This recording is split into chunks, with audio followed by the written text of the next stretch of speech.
தனிமை எதிர்பாராத நடக்கும். ம். அப்போ ஒண்ணும் பயப்படக்கூடாது.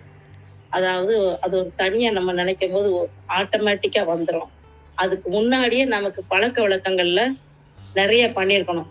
ஒரு தொலைநோக்கு பார்வை, கலைஞானம் இதெல்லாம் இருக்கணும். நம்மகிட்ட அனுபவத்துல இருக்கணும். அப்போ அது உதவி செய்யும்.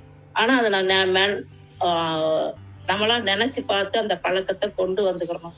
இந்த டயத்த இப்படி படம் வரைஞ்சுக்கிறலாம், பாட்டு பாடலாம். பாட்டு பாடத் தெரிஞ்சா கூட ஏதாவது பாடி பார்த்து ஒரு பழக்கப்பட்டுக்கலாம். படம் வரையலாம். அதாவது அ அ கவிதை வரையலாம். அந்த நேரத்த பாஸ் பண்ணிட்டே இருக்கணும். ஒரு சும்மா இருக்கும்போது இந்த பீரோல ஒதுங்க வைக்கணும். அந்த 1/2 மணி நேரத்துல இப்படி பேசிக்கலாம் அப்படின்னு சொல்லி, இயற்கையா காலையில எந்திரிக்கும்போது முதல் நாள் இரவே நமக்கு அது வந்துரும். அப்ப நாளைக்கு இந்த மாதிரி ஒரு பொழுது போகும் அப்படின்னு நினைக்கலாம்.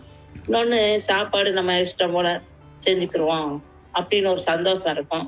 இப்படி ஒவ்வொரு இதுலயும் நம்ம சந்தோஷத்த நம்ம இஷ்டம் போல செஞ்சுக்கணும்னு ஒரு சுதந்திரம் இருக்கும். அந்த சுதந்திரங்கும் போதே முதல்ல நமக்கு தனிமை நமக்கு உதவுது.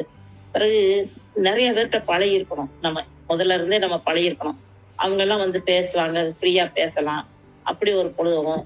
அதே மாதிரி நம்ம தெரிஞ்சவங்க, பழகுனவங்க, சின்ன பிள்ளைலருந்து பழகுனவங்க, நெருங்கி பழகுனவங்க, நண்பர்களா இருக்கிறவங்கள்ட்டலாம் ஃபோன்ல பேசும்போது பொழுது போயிரும். பிறகு இந்த கோலங்கள் ஒரு போட்டி மாதிரி சொந்தக்காரங்கள்ட்ட ஒரு புதிர் போட்டு அவங்கட்ட கேட்டு கேட்டு பழகிக்கலாம். அது ஜாலியா பொழுது போகும். அதோட நம்ம ஒரு கொள்கை வச்சுக்கிறோம். இந்த மாதிரி ஒரு எல்லை வச்சுக்கணும். இப்ப நம்ம வீட்டுக்கு யார் யார் நல்லவங்க வர்றாங்களோ, அவங்களையெல்லாம் நம்ம சாமியா பார்க்கணும், கடவுளா பார்க்கணும்னு ஒரு உறுதிமொழி எடுத்துக்கிட்டு அந்த நோக்கத்திலே பார்த்துட்டு இருந்தோம்னா, இந்த வீணா எதையும் நினைக்காம, இவங்க வந்தாங்க, இவங்க பேசுனாங்க, அதை இருக்கணும். பிறகு டைரி எழுதுற பழக்கம் இருக்கணும். டைரி எழுதுனோம்னா நம்ம கூர்மையா கவனிக்கணும். இன்னைக்கு என்ன செஞ்சோம், நினைச்சு பார்க்கணும்னு இருக்கோம். ஆனா தனிமையில டிவி பார்க்கறது நல்லதுதான். அதுல நல்லதா அதை பார்க்கலாம். இன்னொன்னு இப்ப முந்தின நாடகங்கள்லாம் பார்க்க மாட்டோம். வேற நல்ல நல்ல செய்திகள் வெளிநாட்டுல இருக்கலாம் பார்ப்போம். ஆனா இப்ப என்னன்னா இப்ப நடக்கிற நாடகங்கள்ல நம்ம பார்த்துப்போம். 2, 3 நாடகத்துல பார்த்திருப்போம். அந்த நாடகத்துல இதுல என்ன நடக்க போகுதுங்கிறது நமக்கு ஒரு தூண்டுகோலா இருக்கும் மூளைக்கு. சப்புன்னு போகுது, ஒண்ணுமே இல்ல.